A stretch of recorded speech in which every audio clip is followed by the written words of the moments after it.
आणि आता सविस्तर वृत्त. आषाढी एकादशीनिमित्त पंढरपूरला गेलेली श्री संत गजानन महाराजांची पालखी आज पहाटे खामगावातील शेवटचा मुक्काम आटोपून स्वगृही शेगावकडे रवाना झाली. यावेळी कामगार मंत्री आकाश फुंडकर यांनी पालखीवर आणि वारकऱ्यांवर पुष्पवृष्टी करत पालखीचं स्वागत केलं. पालखीच्या स्वागतासाठी खामगाव आणि परिसरात लाखो भाविकांची गर्दी झाली होती.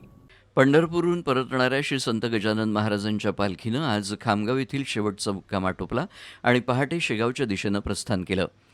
पालखी मार्गावर राज्याचे कामगार मंत्री आकाश फुंडकर यांनी उपस्थित राहून पालखीचं दर्शन घेतलं आणि वारकऱ्यांवर तसंच पालखीवर पुष्पवृष्टी करत त्याचं स्वागत केलं. दरवर्षीप्रमाणे यंदाही पालखी सोहळ्याला भव्य स्वरूप प्राप्त झालं आहे. महाराजांच्या पालखीला निरोप देण्यासाठी आणि शेगावपर्यंत सोबत चालण्यासाठी लाखो भाविकांची गर्दी झाली आहे. संपूर्ण परिसर गणगण गणात बोतेच्या जयघोषांनी दुमदुमून गेला आहे. यावेळी आकाश फुंडकर यांनी शेतकरी, कामगार आणि नागरिकांच्या सुखसमृद्धीसाठी श्रींच्या चरणी प्रार्थना केली.